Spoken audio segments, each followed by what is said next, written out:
नाते सांगू. बर, इथे आपण स्वतः प्रथम स्थान, आधी कुंडली मांडा आणि कुंडलीत शॉर्ट शॉर्ट लिहून घ्या आणि मग खाली डिटेल मध्ये लिहूया. इथे स्वतः, इथे कुटुंब,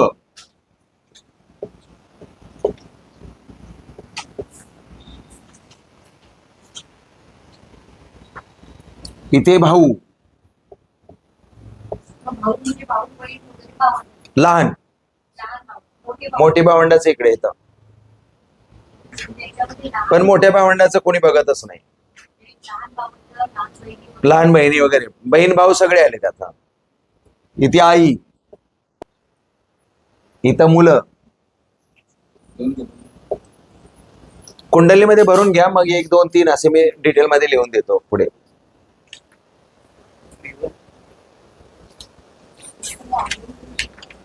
तो झालंय नाही बघितलंय ना, माहिती आहे. ठीक आहे, ठीक आहे. इथं मुलं, इथं शत्रू 6व्या मध्ये,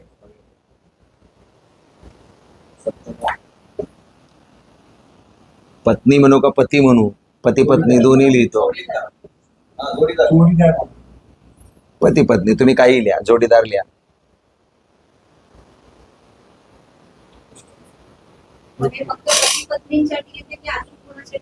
खाली देणार डिटेल.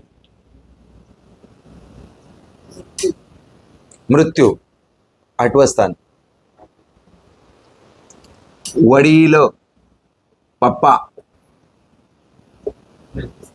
Partner, business partner.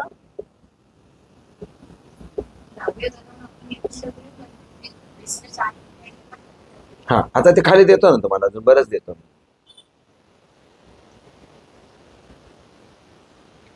सगळ्यात महत्वाचे सासू सासरे आणि मोक्ष. पूर्वज, तिथे पूर्वज येणार ना मोक्षामध्ये.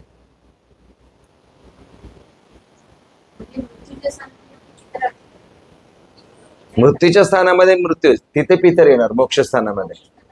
आणि पितृदोष मृत्यू स्थानात समजतो. मृत्यूच्या स्थानावरून पितृदोष समजेल. हा, आता प्रथम स्थान लिहा, खाली लिहून घ्यायचं सगळ्यांनी. आता प्रथम स्थान,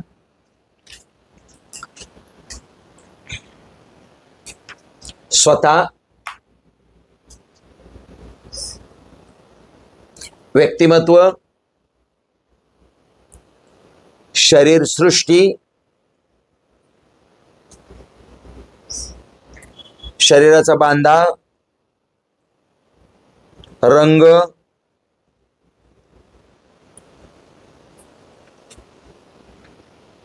डेअरिंग, धाडस. प्रथम स्थानात कळतं ना, कळणार ना. शनी असेल मंगळाच्या राशीत तर सावळाच असणार माणूस, पण धिपाड असणार, तापट असणार, त्याच्या डोक्यावर कपाळावरती इथे खाचे असणार. आता द्वितीय स्थान, ते अवयवामध्ये येणार. हा नातेसंबंध घेतला ना आपण, हे नातेसंबंध घेतला ना आपण, अवयवामध्ये ते होणार. हा, द्वितीय स्थान कुटुंब स्थान. आता कुटुंब स्थानामध्ये सगळे आल्या, सासू सासरे बहीण भाऊ सगळं, कुटुंब म्हणजे सगळं, सगळे तिथे आले. पण त्यावरून फारसं कोणी बघत नाही, पण त्याला धनस्थान पण म्हणतात. कुटुंबस्थान लिहा, धनस्थान लिहा, वाचास्थान लिहा, जिव्हा, जीभ, घसा, टॉन्शिल्स, घसाच ना, टॉन्शिल्स, थ्रोट. आवाज चांगला आहे, गोड आहे, मधुर आहे, कटू आहे आवाज, त्याच्यावरून कळतं. हा, मला कळलं नाही, आवाज नाही तुझा.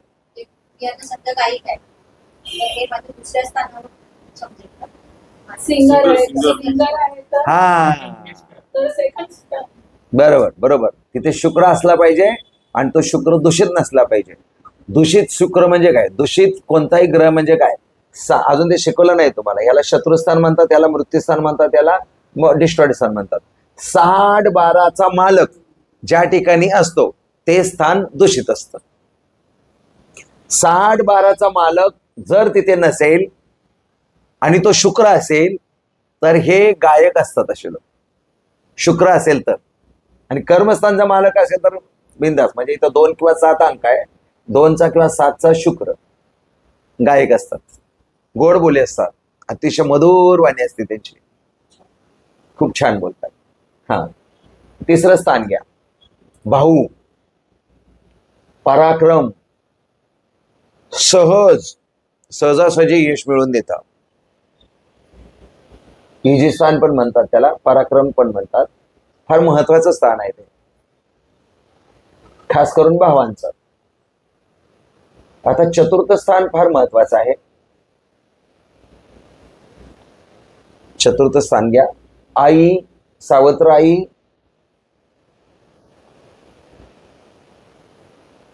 त्याच्यानंतर घर, गाडी, बंगला,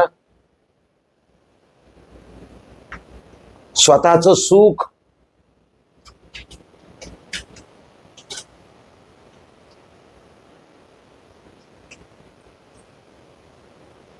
या चतुर्थ स्थानावरून कळतं. पंचम स्थान, 5वं स्थान, मुलं.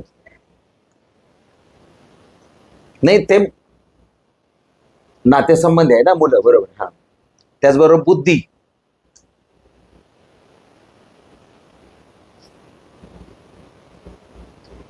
शिक्षण, विमान प्रवास, परदेश गमन,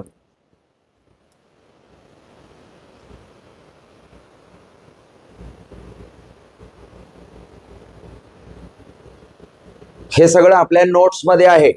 अधिक विस्ताराने आहे. मी मेन गोष्टी तुम्हाला सांगतोय, ज्या आपल्या रोजच्या गरजेच्या गोष्टी आहेत त्या सांगतोय प्रॅक्टिकली. त्यात फार विस्तार आहे. तुमच्या सगळा विस्तार तुम्ही नाही वाचला तरी चालेल, एवढ्या मी सांगतोय, एवढ्या गरजेच्या गोष्टी आहेत. कारण रोजच्या माझ्या प्रॅक्टिस मधल्या गोष्टी आहेत त्या मी सांगतोय तुम्हाला.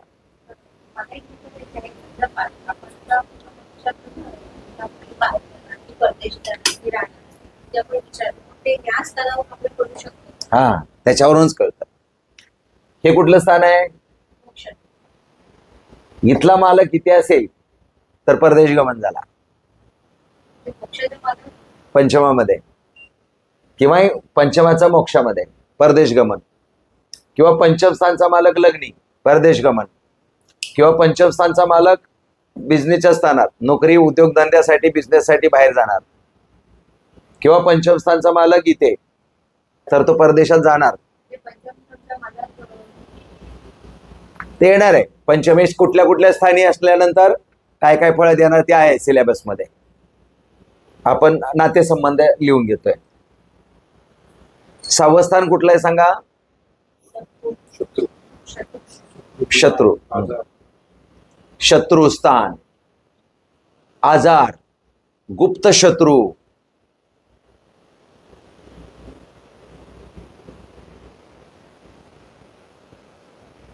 मग शत्रूमध्ये, आजारामध्ये बॅक्टेरिया वगैरे हे सगळे शत्रूमध्ये आले आपले, आजार निर्माण होणं. आणि हे अतिशय महत्वाचं स्थान आहे. पती पत्नी, बिझनेस पार्टनर,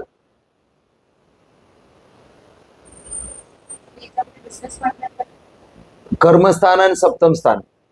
बिझनेस पार्टनर येणार, फक्त बिझनेस पार्टनर, मित्र पण येणार. सप्तम स्थानात मित्र येणार, बिझनेस पार्टनर येणार, जोडीदार येणार, लाईफ पार्टनर येणार,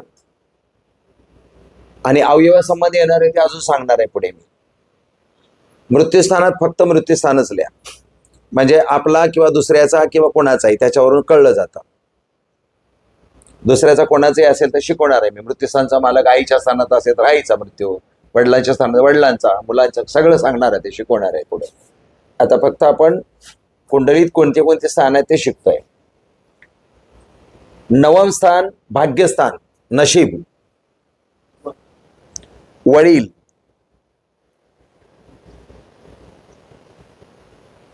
भाग्य, आणि 10वं स्थान कर्मस्थान आहे ते ऍक्च्युली. त्याच्यावर मैत्री पण ठरवली जाते, तर बिझनेस टिकवणार आहे. आणि बिझनेस हे बिझनेस पार्टनर आहे, फरक आहे थोडासा. 7वं स्थान आहे ते बिझनेस पार्टनर, आणि हे जे आहे ते बिझनेसचं स्थान आहे. थोडस करेक्शन करून घ्या. व्यवसाय स्थान हे व्यवसाय स्थान आहे, आणि इथे व्यवसाय पार्टनर. थोडासा फरक आहे दोन्हीमध्ये. 7म स्थानामध्ये लिहा बिझनेस पार्टनर, हा, आणि 10म स्थानामध्ये लिहा बिझनेस. हा, तो व्यक्ती बिझनेस करेल का काय करेल. कर्मस्थान आहे ना ते, कर्मस्थान लिहा. कर्मामध्ये सगळं आलं, मग चांगला वाईट. मग राहू बरोबर शुक्र आला तर तो व्यसन योग झाला, मंगळाबरोबर शुक्र आला तर तो व्याभिचार योग झाला. मग त्या कर्मस्थानावरती ठरवलं जातं, हा व्याभिचार करेल का, पत्नी बरोबर नीट राहील का, वाईट राहील का. हे सगळं पुन्हा ते पुढे आहे सिलेबसमध्ये, तुम्हाला सगळं ते हळूहळू कळेल. या कर्मस्थानावरून त्याचं सगळं आपल्याला सांगता येतं. हे लाभस्थान, सासू सासरे, सासू सासरे, लाभस्थान आणि सासू सासरे.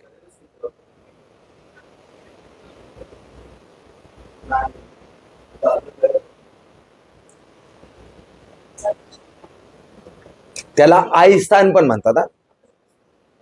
आई स्थान, आय येणे, हे आय आणि हा व्याय, इन्कम, हा, इनकमिंग आणि आउट गोईंग. आय आणि व्याय. 12व्या स्थानाला व्याय, मोक्षस्थान आणि व्यायस्थान. संन्यासस्थान, मोक्ष, संन्यासस्थान, व्यायस्थान, आध्यात्मिक स्थान. मोक्षामध्येच आध्यात्मिक आलं ना, त्यामुळे ते मोक्षस्थानच झालं. हो, अध्यात्माशिवाय मोक्ष मिळणारच नाही.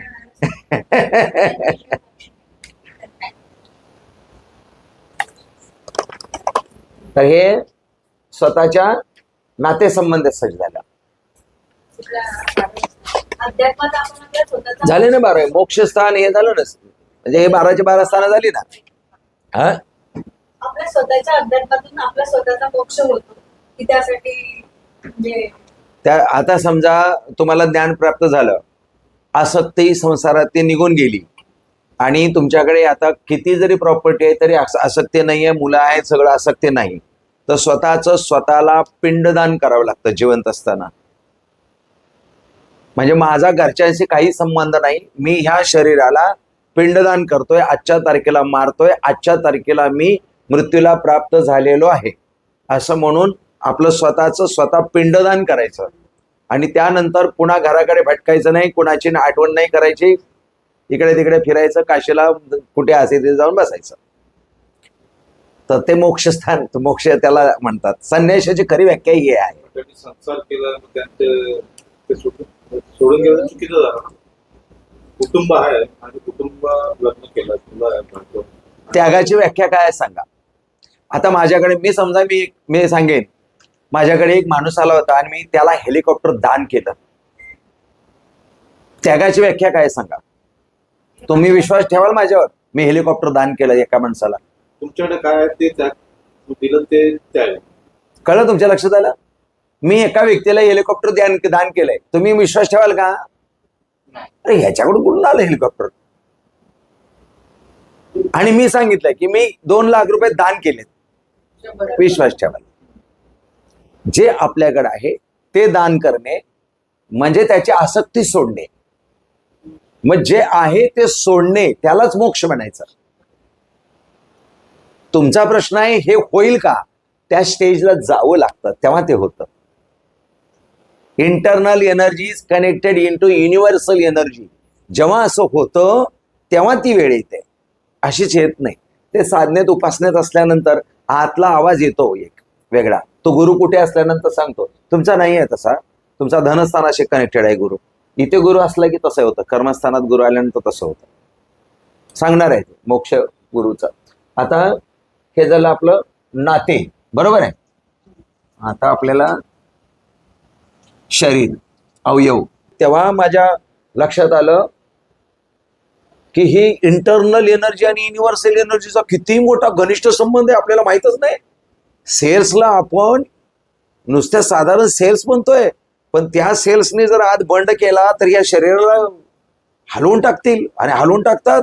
समोर आहे व्यक्ती पॅरालिसिस मधून बाहेर पडलाय, जोरदार पॅरालिसिसचा अटॅक आलेला. दुर्गा सप्तशतीत हजाराच्या वर पाठ केलेत व्यक्तीने त्या, पण भोग भोगून संपवावे लागतात. हे समोरचं उदाहरण आहे व्यक्तीचं. पॅरालिसिसचा व्यक्ती वाटतो कोण, पॅरालिसिसचा अटॅक येऊन गेलेला व्यक्ती येतो. म्हणजे एवढं ते सगळं होतं ते, पण भोग भोगावेच लागतात. चांगले किंवा वाईट मार्गाने भोगावे लागतात. व्हिडिओ पाठवला होता ना, त्याच्यामध्ये म्हणजे आपण जरी चांगलं कर्म केलं तर आपलं प्रारब्ध आहे ते सगळं भोगायचं. गत जन्मीचे पण जे म्हणजे हा. समजा आता माझं कर्मस्थान आहे, तर मला असं वाटतं की आता मला माहित नाही की मी मागच्या जन्मात काय केलं, पण हा आता मी जागरूक झाले तर मला कळत नाही की माझं कर्म मला व्यवस्थित करायचं. जेणेकरून म्हणजे तुम्ही काय करायला लागला, तर तुम्ही नवीन प्रारब्ध घडवायला लागला. मागच्या प्रारब्धानुसार भोग भोगतोय, त्रास होतोय, तर आता तुम्ही काय करायला लागला की नवीन चांगलं प्रारब्ध घडवू लागला. चांगला विचार हा, चांगली प्रार्थना. बस. आणि कोणत्याही, आता तुम्ही जर असाल तर सायकोलॉजीची एक मेथड आहे. तुम्ही कुठल्याही व्यक्तीच्या गिव्ह अँड टेक पॉलिसीमध्ये जायचं नाही. आता मी गिव्ह अँड टेक पॉलिसीमध्ये, कारण मी शिकवतोय म्हणून. जर गिव्ह अँड टेक पॉलिसी नसेल तर तुम्हाला मला सांगता येणार नाही, तुम्ही शिकणार नाही. पण क्लास झाला की 2 मिनिटात मी डिस्कनेक्ट होणार. मी स्वतःला तसं केलेलं आहे, म्हणजे घडवलेलं आहे. पण तुम्हाला आता तसं नाही करता येणार आहे, कारण तुम्ही शिकताय, घरापर्यंत घेऊन जायचं आहे, तुम्हाला पोहोचवायचं आहे. मी डिस्कनेक्ट होणार, पण तुम्ही डिस्कनेक्ट नाही व्हायचं. काय शिकवलं ते तुम्ही घेऊन जायचं आहे. ते रेझोनन्स पद्धतीने तुम्हाला मिळणार आहे. तुम्ही 7 लोक आहेत तर 7 गुणिले 7 एवढ्या पटीने तुम्हाला ते मिळणार आहे. कारण इथे या वातावरणामध्ये आपल्या लहरी आहेत, त्या लहरी तुमच्या बरोबर येणार आहेत आणि त्या लहरी तुमच्याबरोबर काम करणार आहेत. एवढं मोठं सायन्स आहे पुढे. कसं आहे, नासा जे आहे ते सर्व मान्य करतं, पण ते न्यूट्रल पोझिशन मध्ये.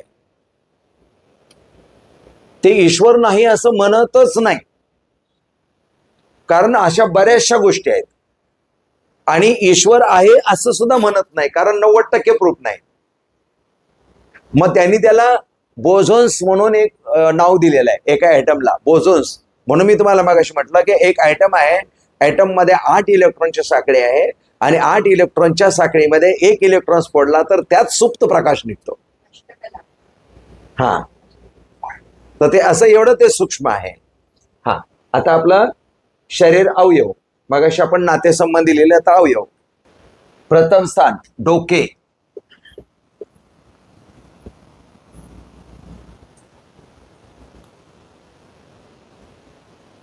द्वितीय स्थान वाचा, वाचा वाचा.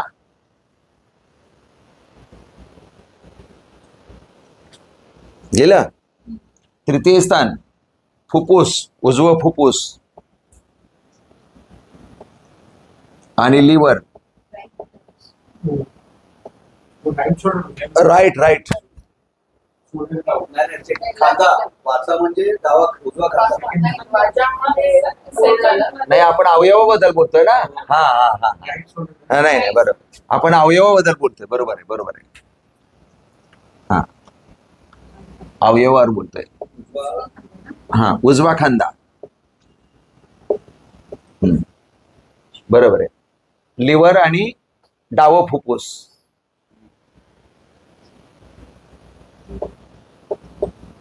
उजवा हात. व्यवस्थित लिहून घ्या. तिसरं घर कुठे, उजवं फुफ्फुस का डावं? उजवं उजवं. म्हणजे right. मी आता आहे तसं, तुम्ही तुमच्याकडून बघू नका, माझ्याकडे बघा. माझा उजवा फुफ्फुस, डावा फुफ्फुस, असं बघा. तो माणूस सांगितला ना. हा पटकन लक्षात येतं. हा, तो असा हा माणूस आहे. लेफ्ट राईट असं तुमच्या लक्षात घ्या. इकडे एक असा एक व्यक्ती उभा आहे.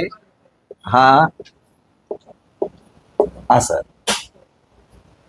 हा, तर आता उजवा हात.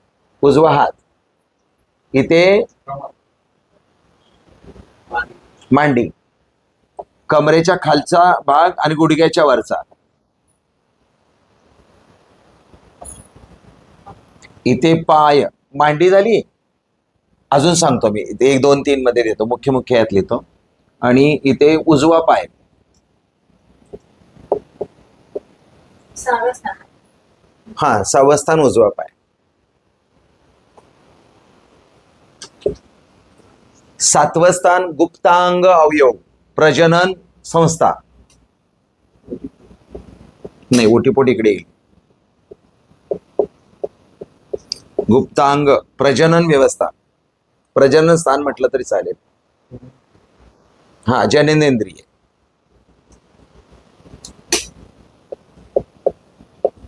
8वं स्थान डावा पाय,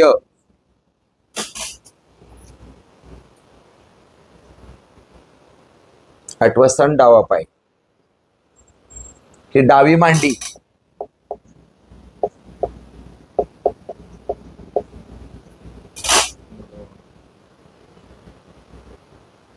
हा लेफ्ट हँड,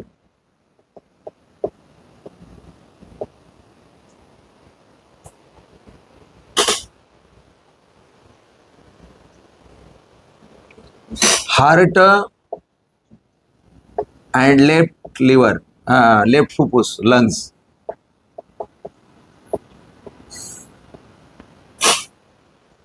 अकराव्या स्थानात. आणि 12वं स्थान डावा खांदा. आता विस्ताराने खाली लिहून घ्या. 1 नंबर, गळ्यापासून पूर्ण वरचं डोकं, पूर्ण डोकं.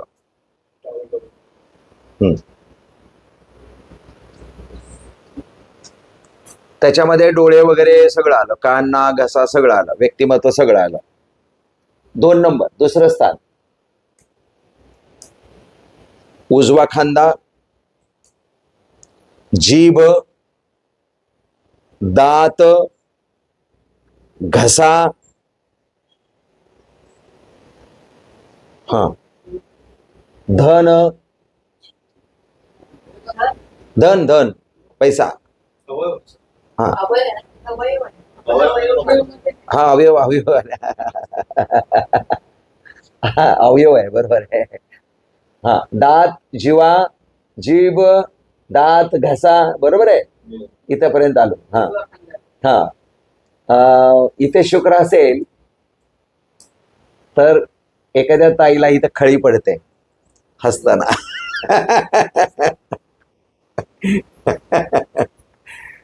ज्याचा इथे शुक्र आहे किंवा इथे आहे असं समजा, इथे खळी पडते. इथे असल्यावर पण पडते, खळी पडते हसताना. म्हणून ह्या तोंडाशी संबंधित अवयव आहे. तिसरं फुफ्फुस आहे, लिव्हर आहे, उजवा सॉरी. समजा शत्रुस्थानचा मालक म्हणजे आजाराच्या स्थानचा मालक जर तृतीय स्थानात असेल महिलेचा आणि इतर ग्रह सपोर्टिंग नसतील तर महिलांचा चेस्ट कॅन्सर लेफ्ट साईडला होण्याची शक्यता असते. स्तनाचा कर्करोग, हा तर ते ह्याच्यावरून बघितलं जातं. म्हणजे स्त्रियांना खास करून जर तो आजार कॅन्सर होणार असेल तर शत्रुस्थानचा मालक इथं असल्यानंतर स्तनाचा कॅन्सर होतो, असं आहे गणित. ते पुढे आहे, शिकवणार आहे. ते मेडिकल ॲस्ट्रॉलॉजीमध्ये आहे, ते विषय येणार आहे आपल्याला. हां इथे लिव्हर झालं आणि छातीतील सगळं संपूर्ण भाग. हा हात आहे, चतुर्थ स्थान म्हणजे हात. मग त्याच्याशी घर वगैरे ते मागाशी सांगितल्याप्रमाणे कनेक्टेड. उजवा हात पूर्ण संपूर्ण उजवा हात नखांपर्यंत, हा बोटांपर्यंत. हे उजवी मांडी. पंचम स्थान उजवी मांडी, ओटीपोट. शत्रुस्थानचा मालक जर पंचम स्थानात असेल तर PCODचे वगैरे स्त्रियांना प्रॉब्लेम होतात, पुरुषांना मूतखडे वगैरे होतात. खास करून अपेंडिक्सचं ऑपरेशन वगैरे होतात ते हे स्थान असतं इथे. शत्रुस्थानचा मालक ज्या ठिकाणी असतो त्या ठिकाणचा आजार निर्माण करतो. म्हणून मांडील्या, गर्भाशयल्या, पोटीपोटल्या, अजून काही पोटासंबंधी, ओटीपोटासंबंधी संपूर्ण आजार, किडनी पण किडनी, ओटीपोटामध्येच किडनी असते ना.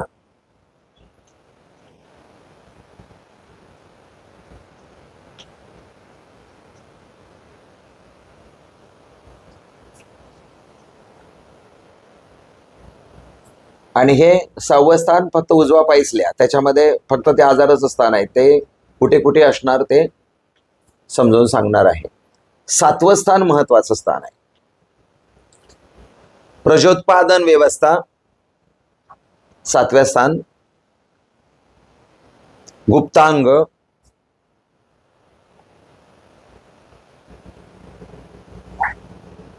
त्याच्यावर पण ओटीपोट बघितलं जातं. मग तुम्ही किडनी वगैरे म्हटलं ना, ते लघवीच्या संबंधी आजार, ते प्रोस्टेट ग्रंथी वगैरे, त्या सगळ्या 7व्या स्थानावरती. हो. 5वं स्थान मुलांचं आहे. मुलं कोणामुळे जन्माला येणार आहेत? जोडीदारामुळे. जोडीदाराचं स्थान आहे. प्रजनन व्यवस्थेचं स्थान आहे. हे आणि हे एकाशी कनेक्टेड आहे.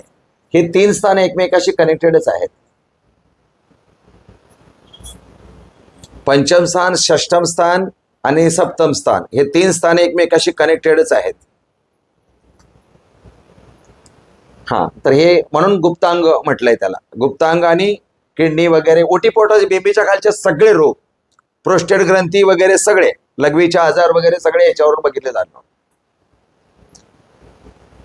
आणि जरी महिलांच्या बाबतीत आम्ही ते ओटीपोट म्हटलं, तरी पुरुषांसाठी सुद्धा ओटीपोट आहे. म्हणजे जेवढं इथे आहे तेवढंच तिथे पण आहे.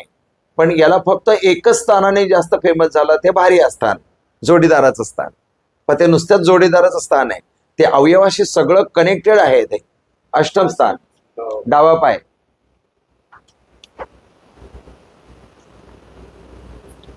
इथे कोणीतरी मगाशी विचारलं होते ते राहू आणि काय असेल, तर इथे राहू किंवा शुक्र किंवा मंगळ असेल तर हमखास ते गुडघा रिप्लेस करावा लागतो, अपघात होतो, काहीतरी होतं, सळे टाकायला लागते अशा ठिकाणी.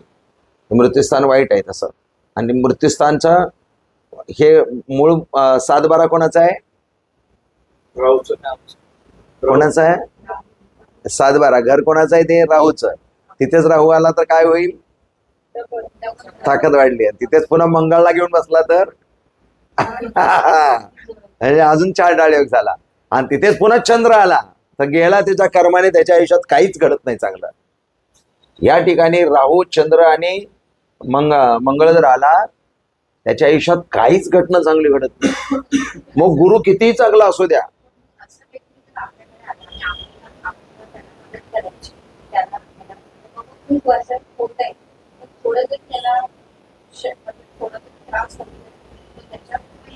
असतात ना. तेच म्हटलं ना मी.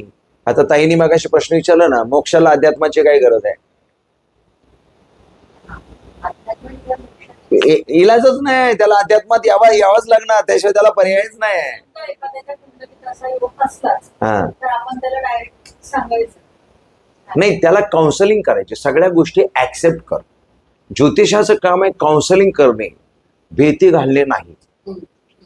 त्याच्यावर आपल्या अध्यात्मात हा, प्रॉब्लेम आहे पण त्याला सोल्युशन आहे, असं कर. प्रॉब्लेम सांगितला पाहिजे, पण त्याचं सोल्युशन व्यवस्थित समजून सांगितलं पाहिजे, न घाबरता. असं कर म्हणजे असं तुला कोणत्याही प्रकारचा त्रास नाही होणार. आणि त्याच्याकडून ते करून घ्यायचं. Counselling is a best medicine for our life, असं गणित आहे ते. आणि प्रत्येक समस्येवर मात करणारं एकमेव शस्त्र म्हणजे नॉलेज. त्याला नॉलेज द्यायचं, हे असं आहे, हे असं आहे, हे असं आहे, असं कर. पटवून सांगता आलं पाहिजे त्याला व्यवस्थित. तर आपल्याकडे माणसं येणार, घ्यायचे, काय प्रॉब्लेम नाही आले तरी. आपण सगळं प्रोटेक्शन करायचं. आपण महाकालीचे, काळभैरवाचे, स्वामींची सेवा केली की आपल्याला त्याचा काही दोष लागत नाही. अगदीच एका प्रश्नाचे मी 1000 रुपये घेतले तर दोष लागणार. मी आलं, एकाची कुंडली बघितली, त्यांनी 200-500 रुपये ठेवले, त्याचा दोष नाही लागणार, कारण त्यांनी स्वखुशीने ठेवलेले असतात. पण तुम्ही सक्ती केली ना, गेलो काय 1000 रुपयाला एक प्रश्न ज्योतिषी, पहिला प्रश्न विचारला, काय प्रश्न आहे? त्यांनी सांगितलं माझं घर कधी होईल. त्यांनी सांगितलं अमुक हा 3 वर्षांनी तुझं घर होईल. त्याला विचारायचं फायनान्स होईल का? दुसरे 1000 रुपये भरून ये माझ्याकडे.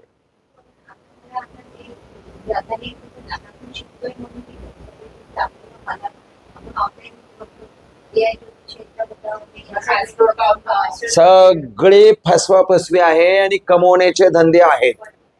सगळे फसवाफसवी आहे आणि कमवण्याचे धंदे आहेत. सगळं असंच काम आहे. क्लास घेणं हे पुण्याचं काम आहे. आता स्वामींनी एक माझ्याकडून गोष्ट करून घेतली की मठ बनवला, त्यामुळे काय झालं, मला कोणत्या प्रकारच्या दोषाची भीतीच नाही आहे. जे आहे ते तिथंच होतायचंय. माझं सुद्धा पाप तिथेच होतायचंय. तुमच्याकडचे काही दोष असतील ते सुद्धा तिथेच होतायचे आहेत. त्यामुळे जे करतील ते काय करतील. आणि हे जे आम्ही असे काही उपाय करतो त्याचे आम्हाला रिझल्ट मिळतात असतात तसं. तर ते आपण उपाय करायचे असतात. काही उगीच मुसलमान लोक असेच नाहीत, वेडे नाहीत. ते मोठे मोठे दगड असे गळ्यात घालून मोठ्या मोठ्या माळा फकीर लोक वापरतात. ते त्यांच्याकडे यमनी हाकीक, टायगर स्टोन, काळा हाकीक, ब्लॅक सगळे असतात त्यांच्याकडे. ते मोठे मोठे दगड आहेत ते आणि ग्रॅव्हिटेशनचे आहेत.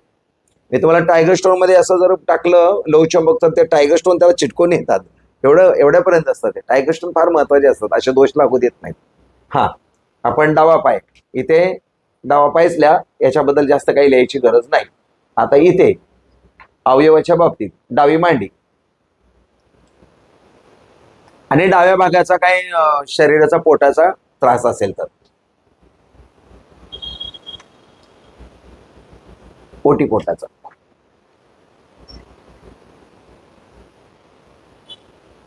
कर्मस्थान लेफ्ट हँड.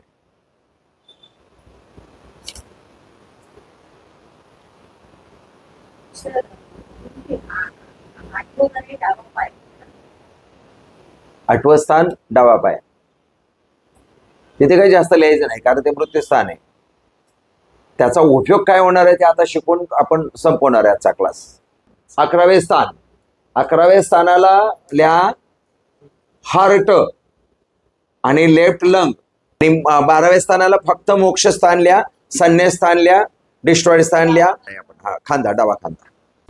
आपल्याला जर आमचा हा व्हिडिओ आवडला असेल तर आमच्या चॅनलला सबस्क्राईब करा, म्हणजे अशाच प्रकारचे व्हिडिओज आपल्या समोर येत राहतील. श्री स्वामी समर्थ.